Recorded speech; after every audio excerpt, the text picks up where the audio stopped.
I still remember the night the sky over Compton turned blue. Not from sirens, from fire. From the kind that eats everything it touches and leave you staring at the smoke, wondering if the streets finally decided to burn themselves down for good. You're watching Tales from the Block. Hit that like button and subscribe. I got real stories from the streets for you. Now let me take you back to the night it all started. The block was quiet that evening. Too quiet. The kind of silence that makes dogs stop barking and old folks peek through blinds. Me and my boy Reggie were posted up outside Lil Duke's corner store, just chilling, sipping on tall cans, talking about nothing that mattered. The air smelled like summer and gunpowder, that weird mix of barbecue smoke and leftover tension from last week's shooting. Reggie had that look on his face, the one that said he was thinking about leaving the life again. He'd been talking that talk lately. He told me, this ain't it, bro. We've been running in circles since we was 15. Ain't no way out the hood but the grave or a cell. I laughed it off like I always did, but deep down I knew he was right. Problem was, I didn't know how to leave something that raised me. The Bloods wasn't just a set, it was family. The only one that never switched up on me when things got dark. That's when I saw the convoy. 3 cars, all blue, Chargers and a beat-up old Impala sliding slow down Wilmington Avenue. No headlights, just dark silhouettes moving through the haze. Reggie froze. Yo, that's ICE's crew. Deshaun Carter. They called him Ice cause nothing melted him. Cold eyes, cold voice, cold soul. He wasn't from our side, but everybody in Compton knew his name. Word was he'd just taken over the Crips, straight up executed his own OG during a set meeting. That kind of move don't just make you leader, it makes you legend. And it means you got something to prove. The cars stopped across the street. Doors opened. Blue bandanas. Hands full of heat. Reggie barely had time to grab his piece. The first shot cracked the air like thunder. Glass shattered. Duke's store windows exploded. I dropped behind a trash bin, my heart punching through my chest. The whole street lit up. Muzzle flashes bouncing off brick walls, sparks flying off cars. Somebody screamed. Somebody else hit the ground. I felt the burn before I heard the sound. A graze across my shoulder. I pressed my hand to it, warm blood sliding between my fingers. Reggie was shouting something, but I couldn't hear him over the gunfire. Then just like that, it stopped. Silence. Tires screeched. The blue cars peeled off into the night. I crawled out, shaking, ears ringing. Reggie was on the ground, his shirt soaked red. I grabbed him by the collar. Come on, Reg, stay with me. Bro, look at me. He tried to talk, but only blood came out. His eyes rolled back, and for a second, the world just froze. That's when I realized it. This wasn't just a hit. It was a message. The Crips had declared war. The next morning, Compton felt different. You could smell fear in the air, thick like diesel smoke. Every corner was watching every other corner. Blue flags hanging where they never hung before. Even the birds stayed quiet. Word spread fast. ICE had united 3 different Crip sets, East Coast, Santana, and South Side. He called it the Blue Empire. His goal was simple: wipe out every blood block in Compton. The Bloods met that night in the back of an auto shop. About 30 of us. The room was hot, loud, thick with cigarette smoke and rage. Everyone talking over each other, plotting revenge, shouting names, pounding fists on metal tables. Our leader, Big Smoke, stood up. He was pushing 40, heavy-set, gray beard, red rag around his neck. Them blue boys done took Reggie. Took our corners. Took our piece. That ends tonight. But I wasn't hearing him. My head was somewhere else, back on the sidewalk, holding Reggie, watching him bleed out under the streetlight. When Smoke called for volunteers to ride out, my hand went up before my brain even caught up. That night, we loaded up in 2 cars, 4 of us in each. I sat in the back seat of a red Dodge, clutching my Glock like it was my heartbeat. The city rolled by in flashes, liquor stores, taco stands, flickering neon signs. Every face we passed could have been an enemy. We pulled up on a house on Elm Street, Crip territory. Trap spot. Word was they stashed guns and cash there. Smoke's plan was simple. Hit him fast, burn it down, sent a message back. When the door kicked open, chaos broke loose. Shouts, gunfire, the smell of burnt powder. I saw blue rags diving behind couches, windows bursting, bottles shattering. My pulse was pure electricity. I remember seeing one dude, couldn't have been more than 17, reach for his waistband. I didn't think. I just pulled the trigger. Twice. He dropped. I stared at him for a second, at the way his hand twitched, and something inside me cracked a little. By the time we ran out, the house was burning. Sirens howled in the distance. Smoke laughed like a madman, guns still smoking. That's how you let him know who run Compton. But I wasn't laughing. My hands were shaking, my ears ringing. The smell of fire and blood stuck to my skin. I told myself it was for Reggie, that revenge was justice. But somewhere deep down, I felt it. The streets were changing. This wasn't like the old wars. This was something worse. For the next few days, the block turned into a battlefield. Drive-bys every night. Houses shot up, stores looted, kids hit by stray bullets. Cops everywhere, but none of them cared unless one of their own got caught in it. I stayed strapped even when I slept. Every knock on the door made my stomach twist. My mom cried every time I left the house. T, please, baby, I can't lose you too. I wanted to promise her I'd be fine, but lies taste bitter after you've buried friends. Then one morning, I got the call. Big Smoke shop, shot up. He was gone. Just like that, our whole command was gone. The Bloods had no head, no plan. Just anger. That's when I started moving in heavy. His crew hit 3 more blocks that same day. Blue flags waving like they owned the city. By nightfall, Compton wasn't red or blue anymore. It was black. Black from smoke, black from fear, black from what we were turning into. I met up with the few homies still standing. Marcus, Lil Tone, and Rico. We were holed up in an old warehouse near the tracks, passing around a bottle, guns on the table, eyes on the door. Marcus was pacing. We can't sit here waiting to die, bro. We gotta hit back hard. Go after Ice himself. Lil Tone laughed, half drunk. You crazy fool? That dude's a ghost. Got killers on every corner. You step out the block, you get smoked. I stayed quiet, staring at the floor. My shoulders still hurt from that graze. My mind replayed Reggie's last breath over and over. Marcus leaned in. You with me, T? Or are you just gonna keep sitting here, crying over dead homies? I stood up slow, looked him dead in the eye. You talking reckless for a man who hides behind empty bottles. Tone chuckled, tension snapping in the air. Marcus smirked, then backed off. I see how it is. He walked out a minute later, said he was going to check something. I didn't think much of it then. But later, I'd realize that was the last time I saw him before everything went sideways. The next night, we tried to regroup.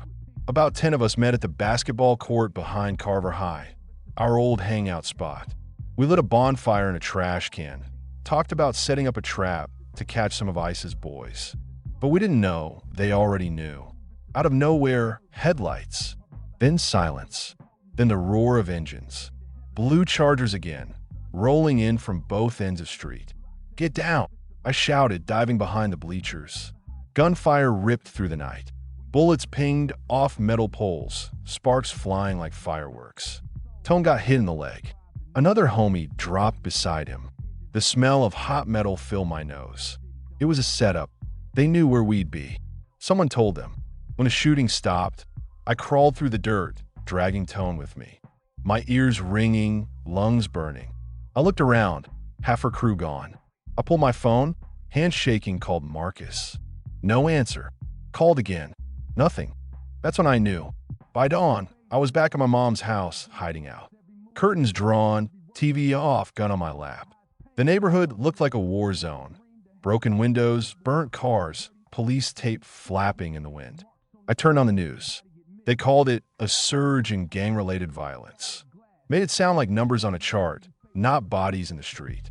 My phone buzzed, unknown number. I answered. A voice I didn't know said, "You should have stayed out of this, blood. I still missed twice." Click. My stomach dropped. My hands went cold.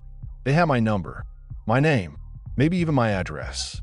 For the first time in years, I felt real fear.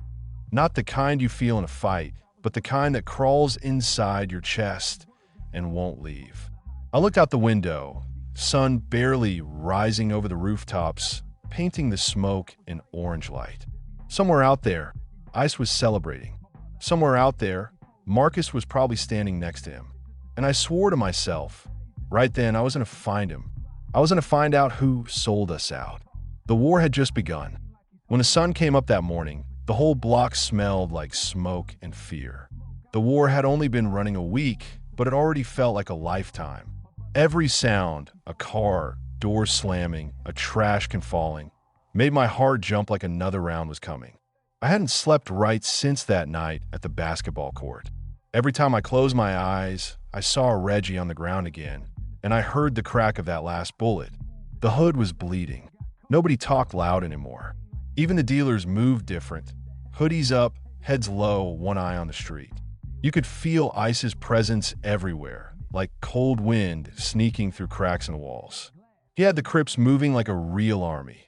Clean cars, coordinated hits, same radios, same codes. It wasn't street beef anymore. It was war strategy. I stayed in my mom's basement for 3 days, loading clips, watching the news. They kept showing burned houses, flashing police lights, crying families. They called it gang violence. To me, it looked like home burning down. By the fourth night, I couldn't sit still.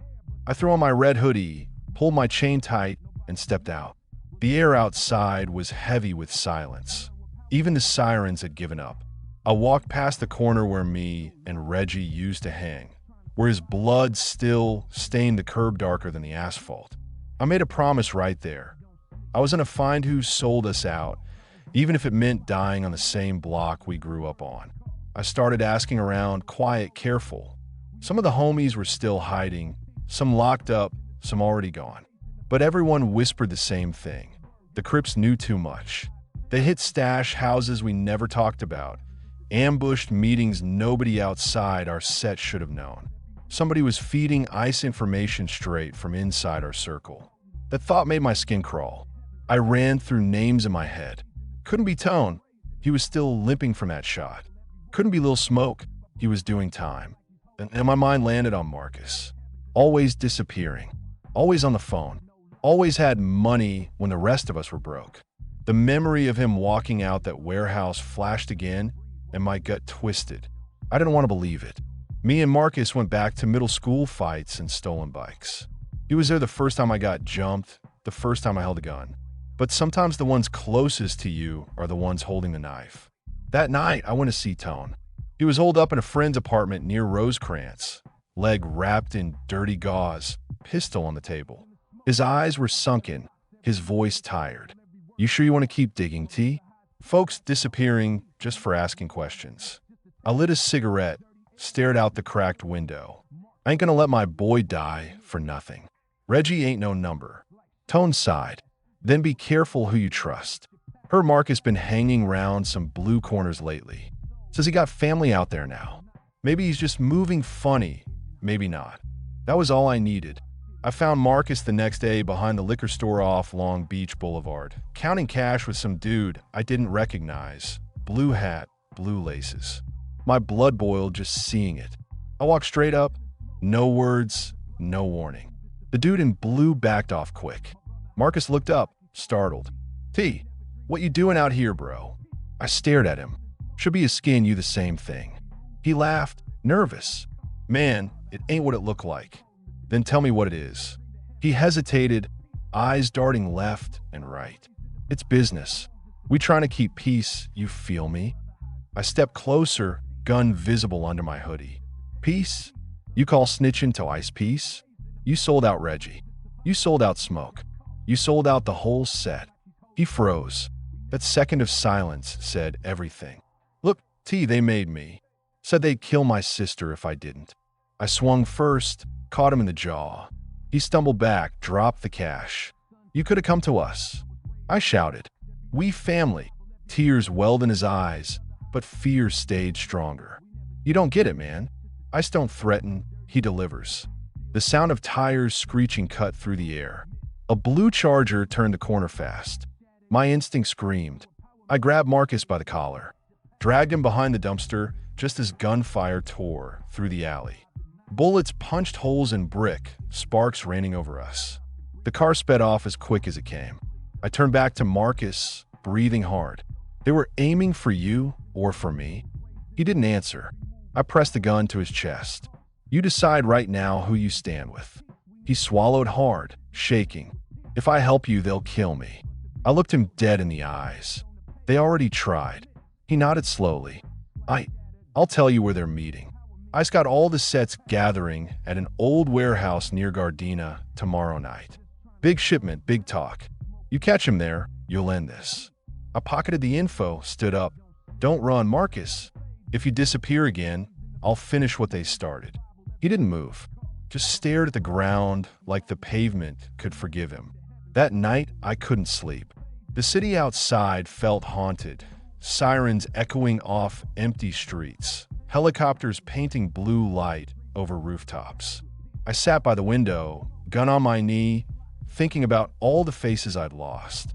Reggie, Smoke, even Marcus, in a way. Every name another ghost whispering in my ear. Don't let it end like this. By morning, I made up my mind.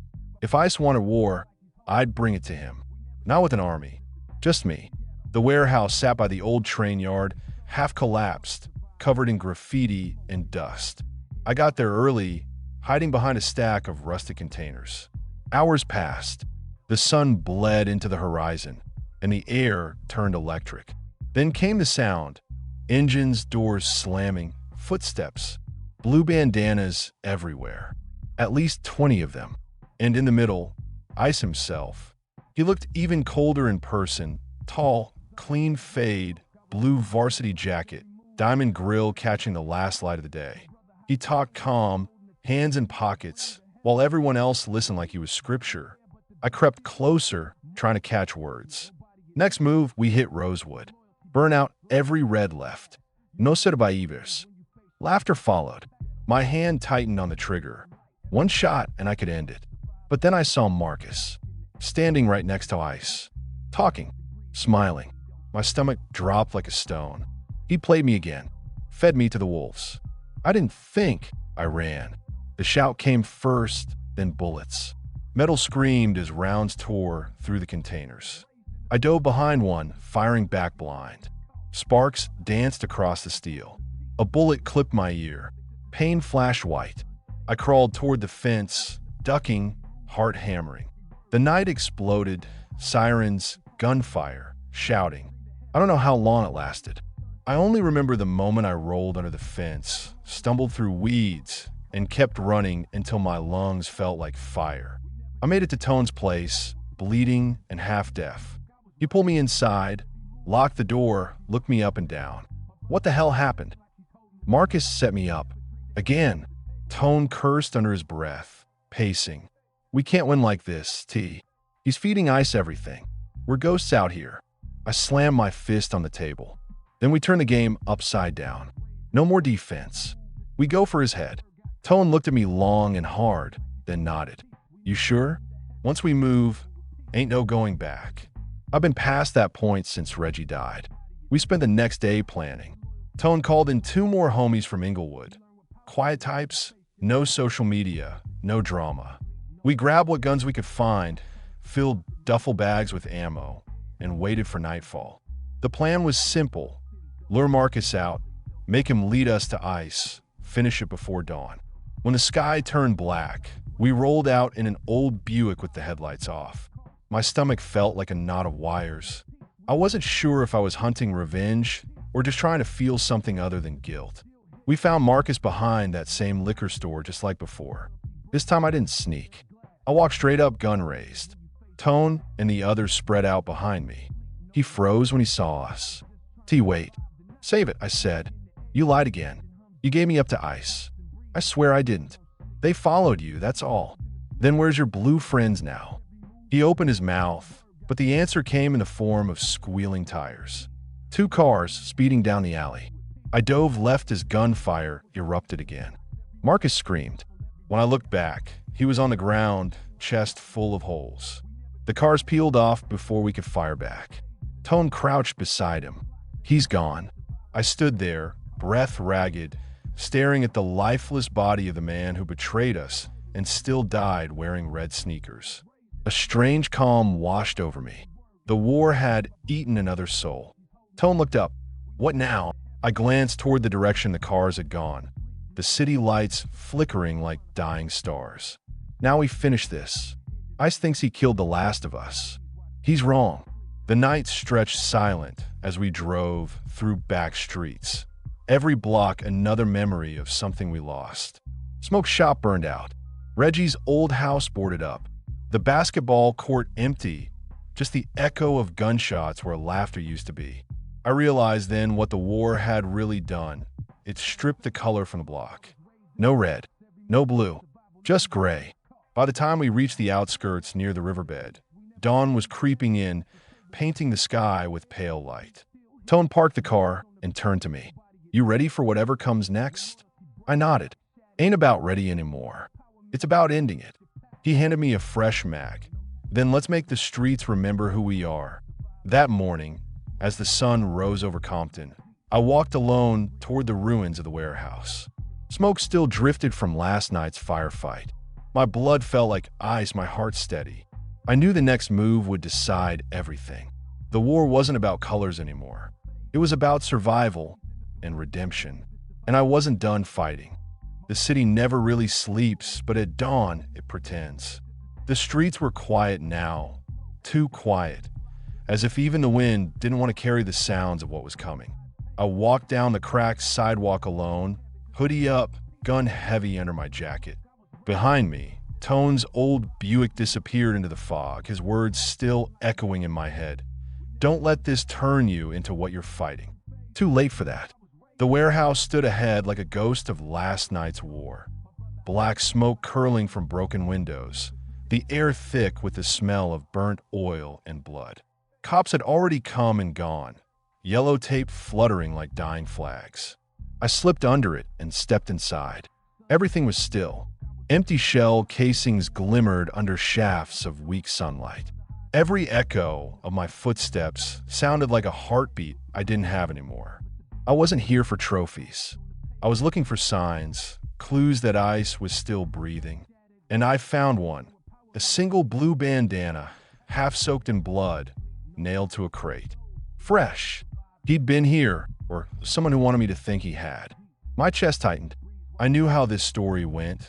The predator turns into prey the moment he thinks he's in control. But I didn't care. Revenge wasn't logic, it was religion. And I've been baptized in it the moment Reggie hit the ground. I spent the next day moving like a shadow. I hit corners where Ice's name was whispered, talked to junkies, drivers, strippers, anyone who might have seen him. Most turned away, eyes full of fear.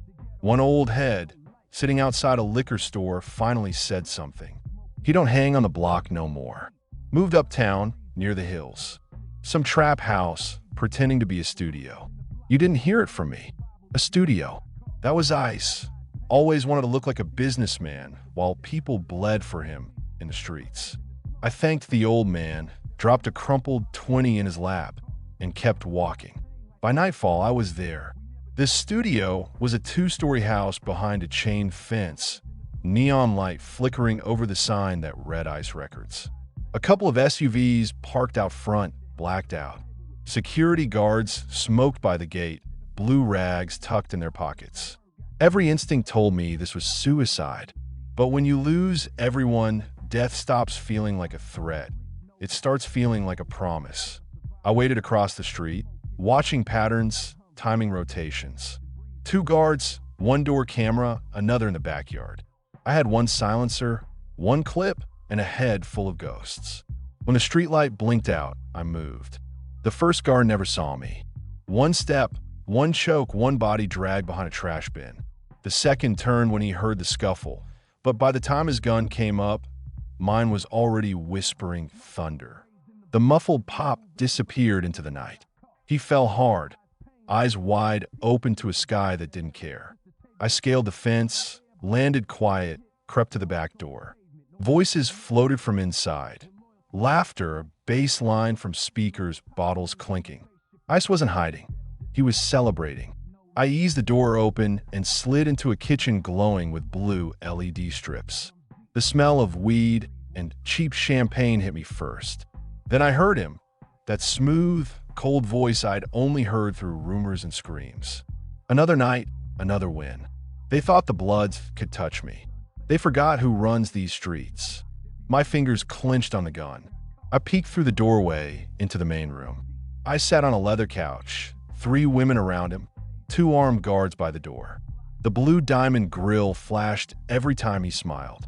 He looked untouchable, but every king forgets that crowns don't stop bullets.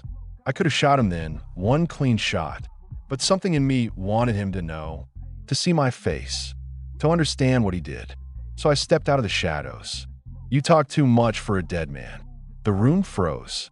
The women gasped. Ice turned, disbelief flashing into a grin. Well, look who crawled out the dirt. Reggie says hi. His grin faded. He leaned back slow, eyes studying me like a lion measuring distance to its prey. You should have stayed gone, boy. You had your chance. I don't run. You sure? 'Cause last I checked, your whole set's scattered like roaches. I raised my gun. They scattered 'cause you broke the code. He chuckled, nodding. You mean that fairy tale about loyalty? Ain't no loyalty in war. Only winners and funerals. The guards tensed. My finger hovered on the trigger. The air between us was wire-tight. Then he lifted a hand, stopping his men. Let me talk to him. He earned that. He stood, slow and deliberate, every movement screaming control. You think you different, huh? Think you righteous?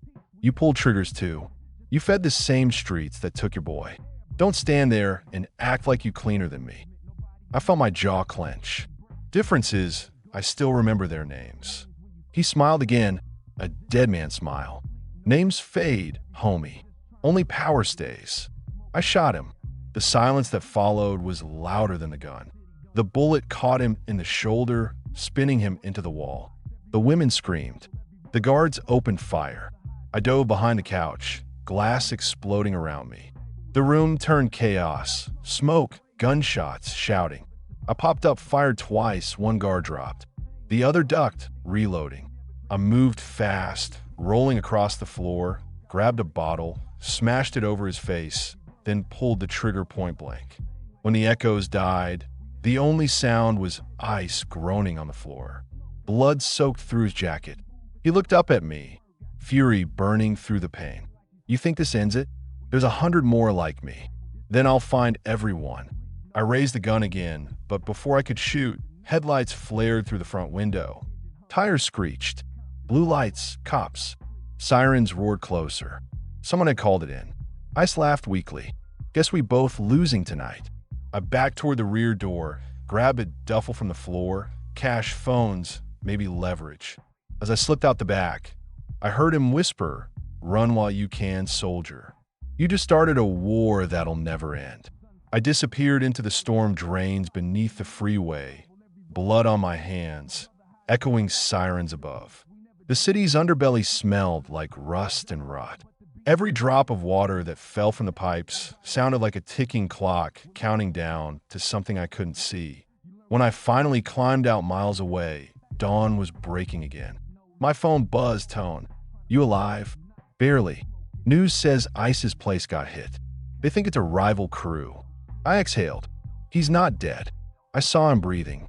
Then he's gonna come for you. Let him. Tone went quiet. Where you at? Nowhere safe. Then come here. We regroup. I wanted to, but something told me it was too late for regrouping. Too many bodies, too many lies. Every time we tried to climb out, the streets pulled us back in.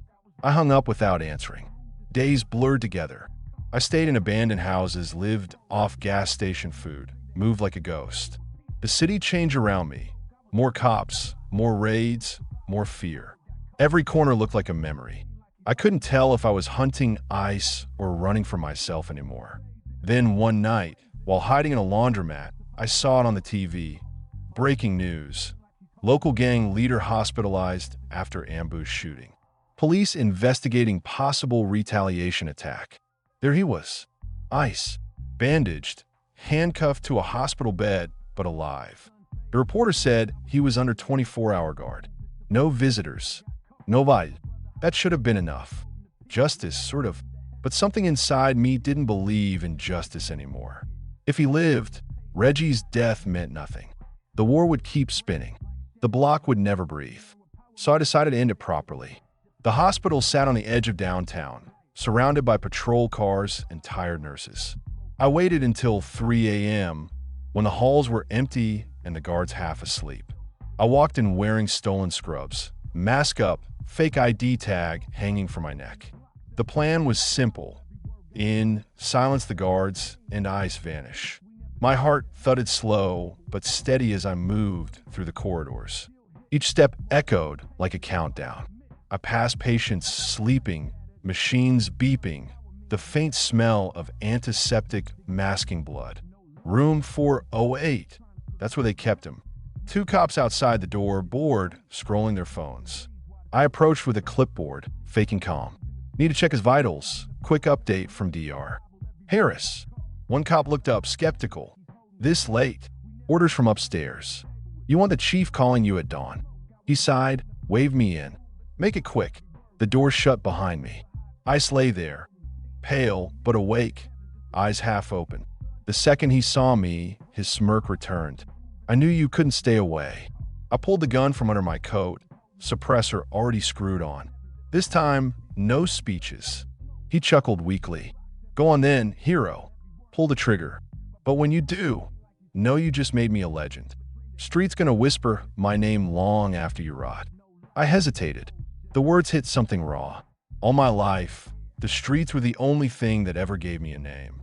Now they'd erase at the moment I pulled this trigger. He saw it, that flicker of doubt, and leaned in, voice like poison. You ain't no savior. You just the next body. I pressed the barrel to his chest. The world shrank to a single heartbeat. Then the door burst open. Freeze! Cops stormed in. Flashlights. Shouts. I spun, fired once, hit the wall, then dove behind the bed. Bullets tore through the curtain. I crawled toward the window, smashed it with my elbow, glass raining down 4 stories to the parking lot. The cops shouted again, guns drawn. I didn't think, I jumped. The landing knocked the air out of me. Pain ripped through my leg, but adrenaline drowned it out. I limped across the lot, climbed a fence, and vanished into the maze of alleys behind the hospital. Sirens screamed behind me. Dogs barked. The whole city woke up to the sound of my failure. By sunrise, I collapsed inside an old mechanic's shop, leg bleeding, lungs burning. I laughed, bitter, broken. The man I wanted dead was alive, and the man I'd become was unrecognizable. Tone found me hours later. He kicked the door open, saw the blood, cursed under his breath. Jesus T, you look like death. Feel worse. He tore a sleeve from his shirt, wrapped my leg tight. You could have called. You could have let him rot in prison. I tried, but it ain't enough. Tone sat beside me, exhausted. You ever stop to think maybe that's what they want? For us to keep killing till there's nobody left. I didn't answer. My throat was dry, my mind spinning. Outside, sirens wailed again, farther away this time. Tone sighed. You know, when we were kids, we used to dream about getting out. Remember that? Building something. Now look at us, ghosts haunting the same block. I looked at him, eyes burning. Then maybe it's time we leave. He laughed softly. Where? There's nowhere left to go. I stared at the floor, the gun lying between us. Maybe not for us, but we can stop it for the next ones. Tone frowned. What you mean? Take the money. The stash I grabbed from Ice's place. Use it to move the kids out. Reggie's little brother, your cousins, anyone's still got a chance. Get them far from here. He shook his head. And you? I finished what I started. Not by killing, by disappearing.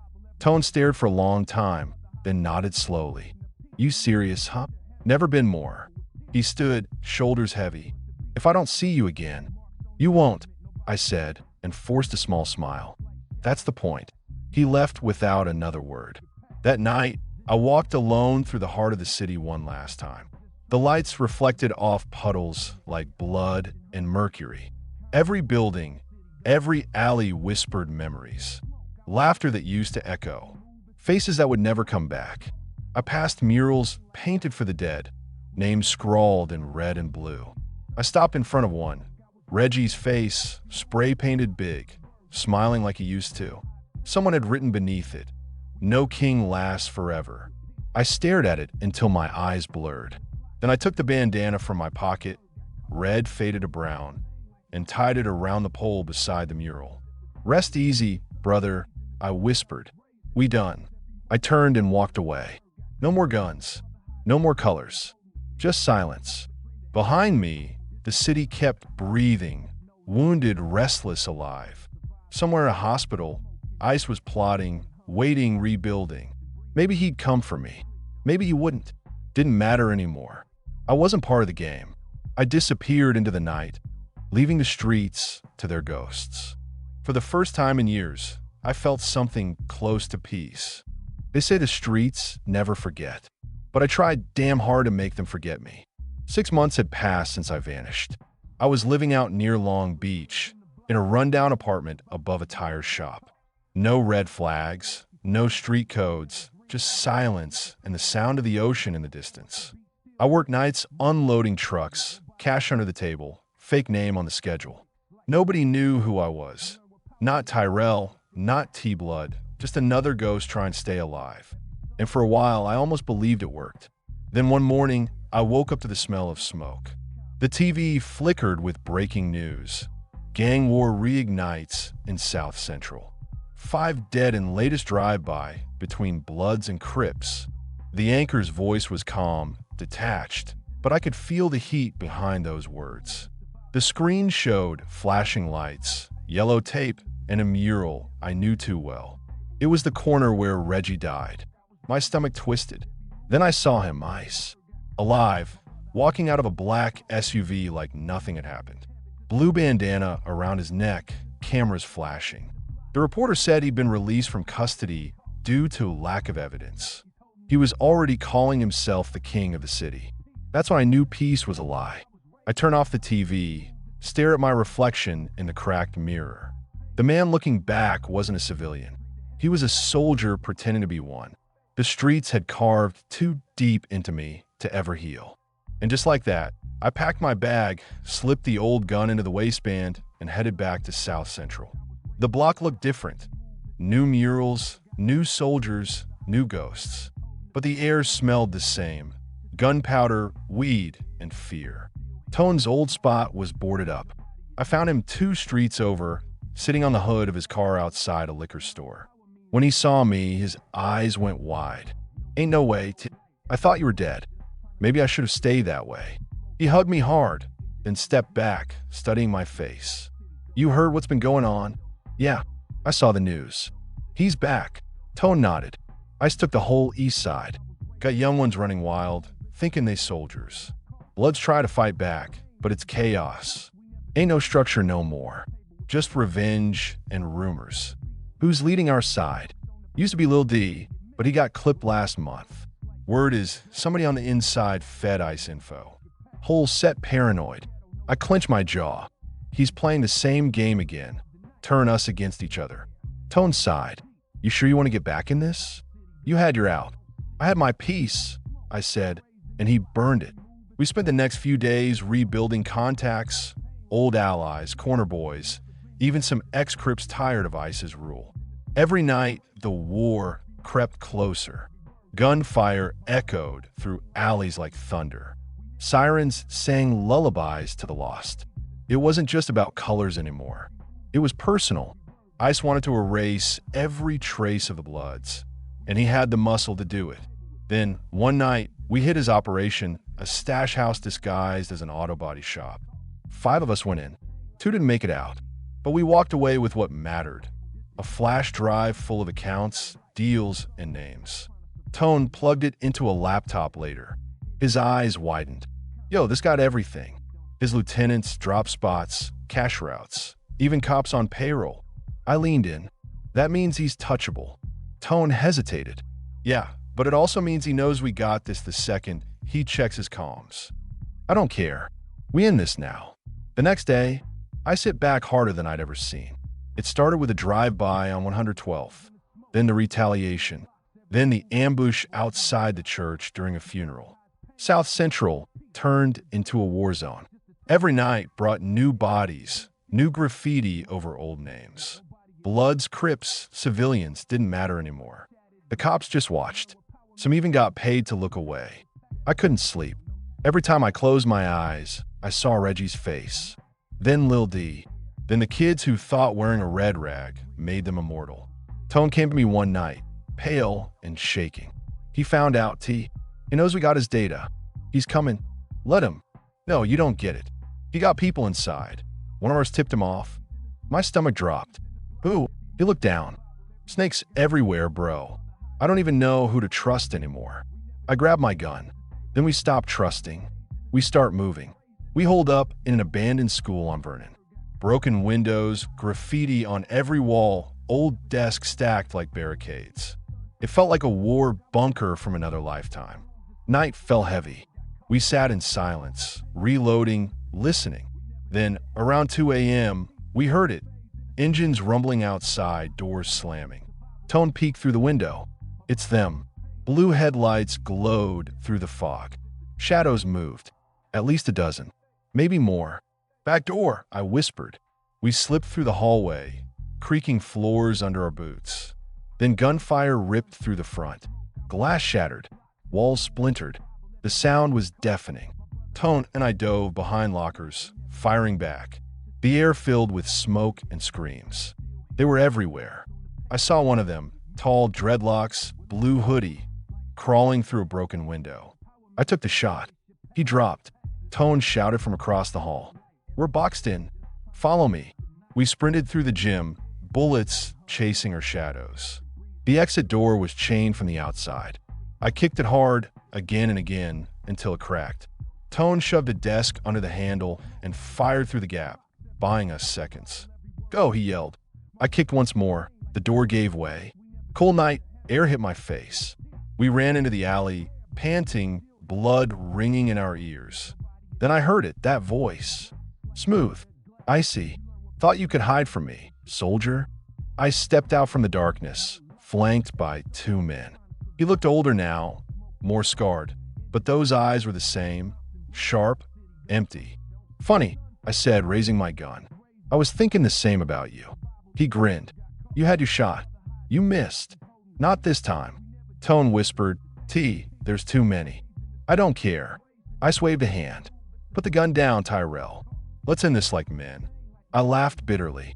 You ain't no man. You're a plague. His grin faded. You think you're righteous? You brought as much death as I did. You just wrap yours in guilt. Maybe he was right, but it didn't matter anymore. I stepped forward. You kill my brother. You turn kids into soldiers. Tonight it ends. His men raised their guns. I fired first. Chaos. Flashlights. Gunfire cracking through the dark. Tone dropped 2 before taking 1 to the shoulder.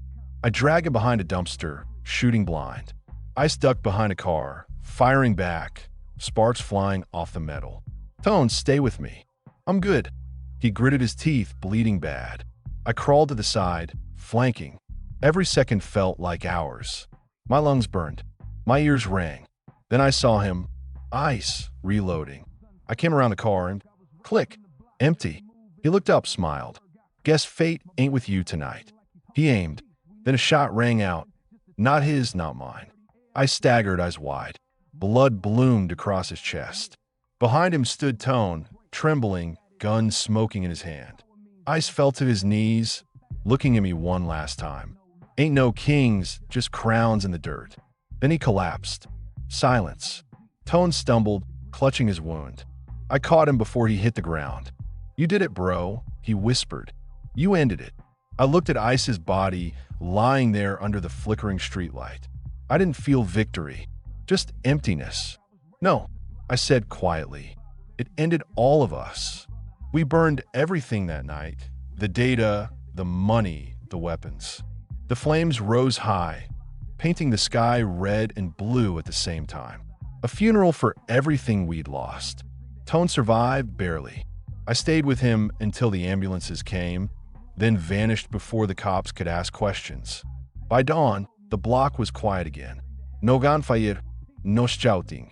Just smoke drifting over rooftops, like the city itself was exhaling after years of holding its breath.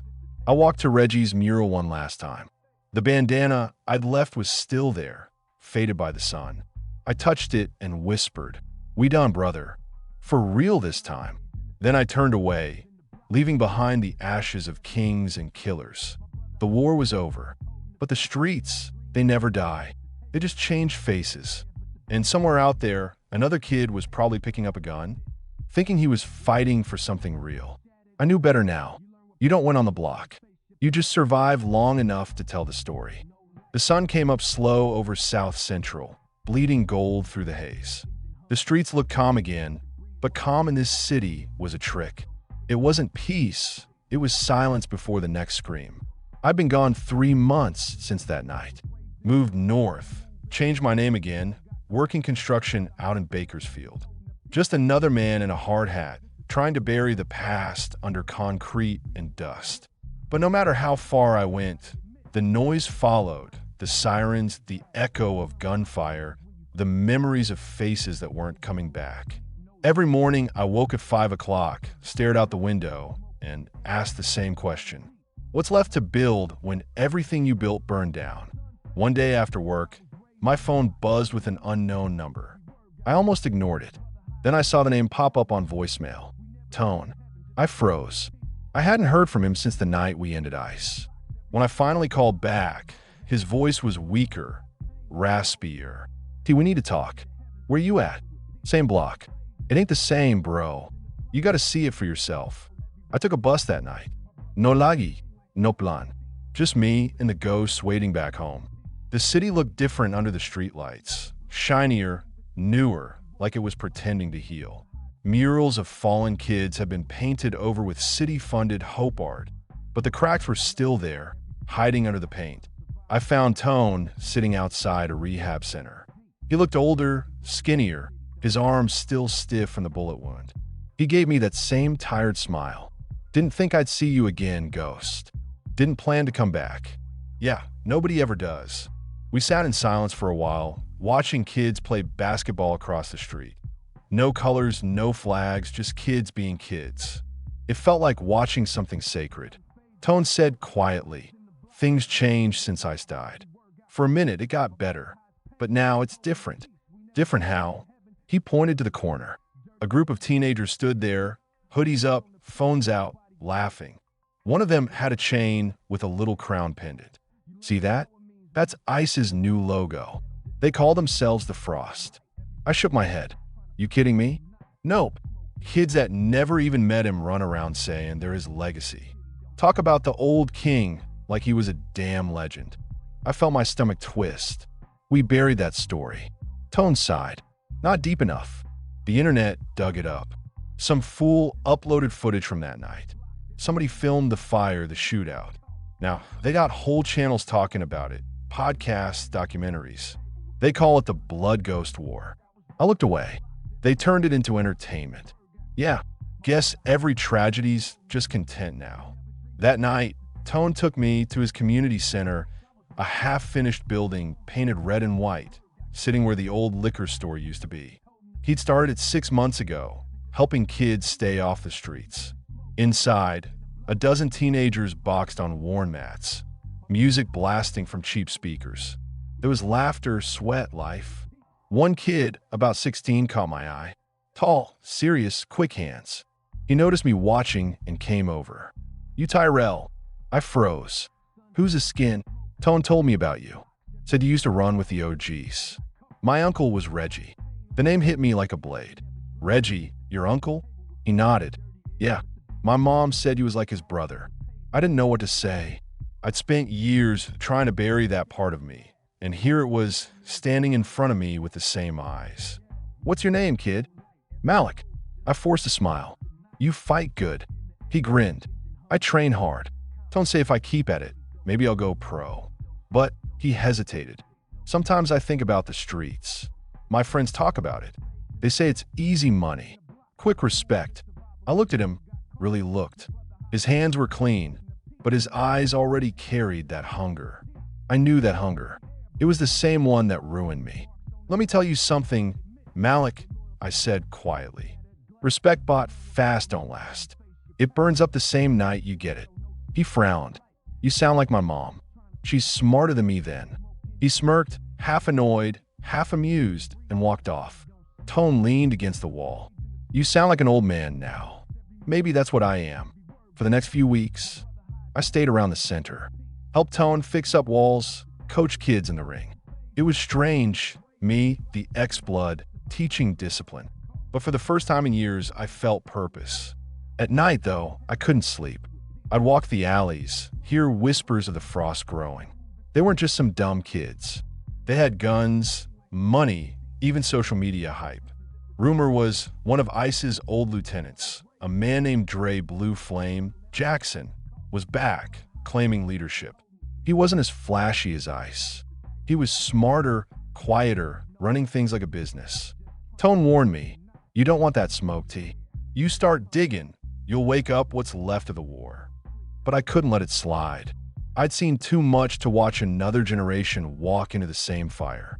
A week later, I found Malik in the alley behind the gym, arguing with two Frost kids.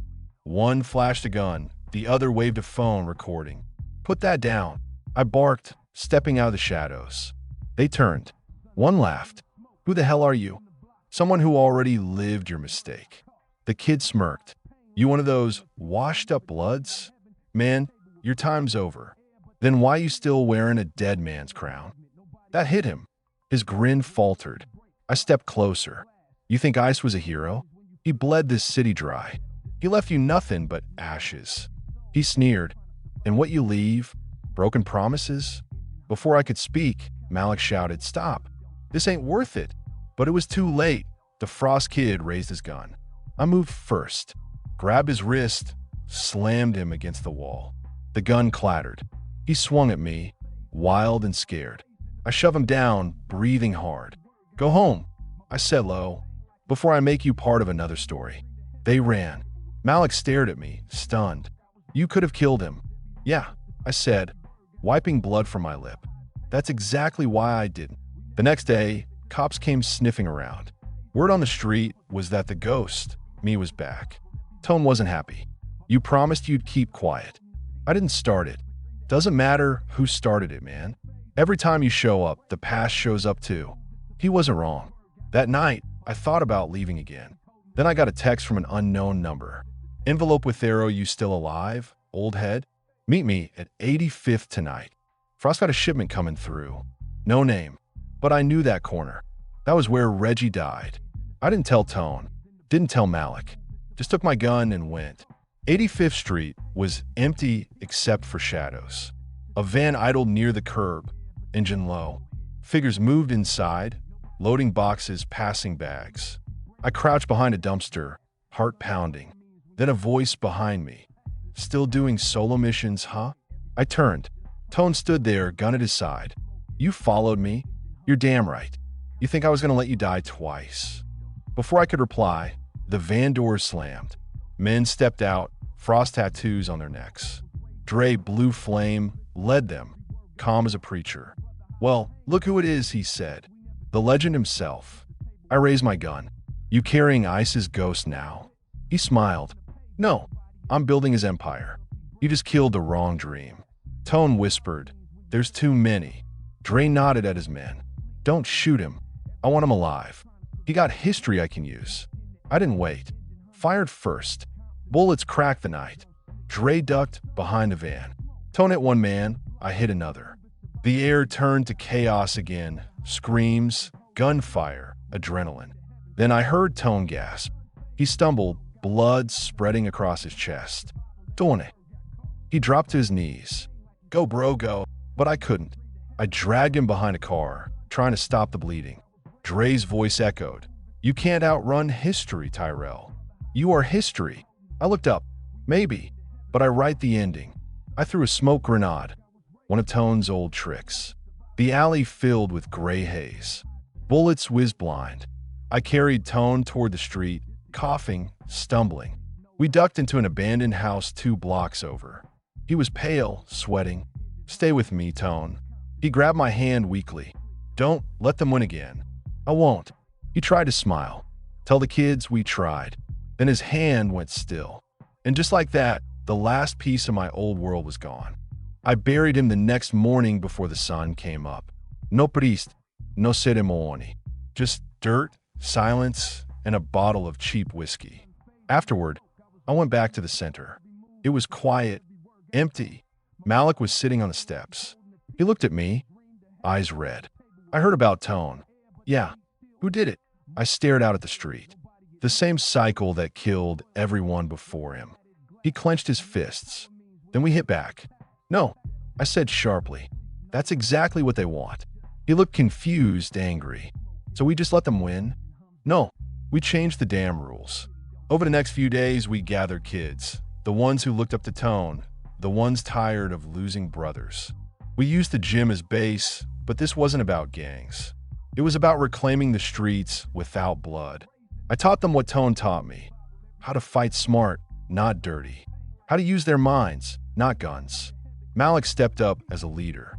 For the first time, I saw what hope looked like without illusion.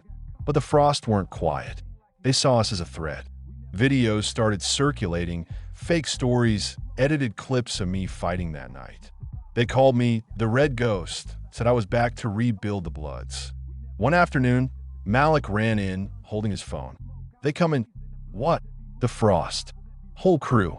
They posted alive. Said they're gonna smoke the ghost tonight. I felt the weight of it.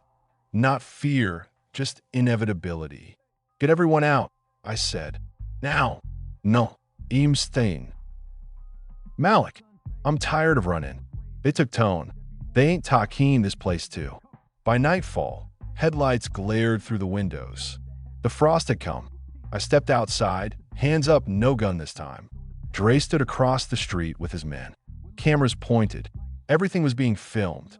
You want a story? I shouted. Here it is. He sneered. This ain't no story, old man. This the finale. Then make sure you learn the ending. He raised his gun. But before he could shoot, a dozen neighbors poured out of their houses. Moms, uncles, even the kids from the gym. They surrounded the street, phones up, streaming live. For once, the light wasn't on violence. It was on truth. I looked at Dre. You pull that trigger now, the whole world sees you for what you are, another ghost wearing a crown. He hesitated. The cameras glinted in his eyes. Then, slowly, he lowered his gun. His men looked confused. The tension broke. They backed away, muttering. The Frost disappeared into the dark, leaving only silence and the hum of phone cameras. Malik exhaled. We did it. Not yet, I said. But it's a start. Weeks passed. The videos went viral. Not the violence, the standoff. People called it the night the streets went quiet. The city finally paid attention. Grants came in. Tone's center grew. Malik became the face of it, strong, sharp, grounded. He told reporters, we don't need crowns. We need roots. And me? I stayed in the shadows. No interviews, no attention. Just a ghost watching from the sidelines. One day, Malik found me outside, painting over graffiti. You ever gonna tell them who you really are? I shook my head. They don't need my name. They just need the lesson. He nodded, wiping sweat. You think the streets will ever change? I looked out across the neighborhood. Kids laughing, cars rolling slow, music playing soft. Not all at once, I said, but maybe one block at a time. That night, I visited Reggie's mural again. Someone had repainted it, not with guns or colors, but with open hands reaching for the sky. At the bottom, in red letters, it said, "The streets remember, but they can forgive." I stood there for a long time, listening to the quiet. The war was over. The ghosts were still there. Sure, they always would be. But now they had purpose. They were the warning, not the prophecy. I walked away slow, hands in my pockets, head low. And as the streetlights flickered to life, I whispered the only prayer I knew anymore. For every kid who thinks he gotta die to be remembered, may he live long enough to prove himself wrong.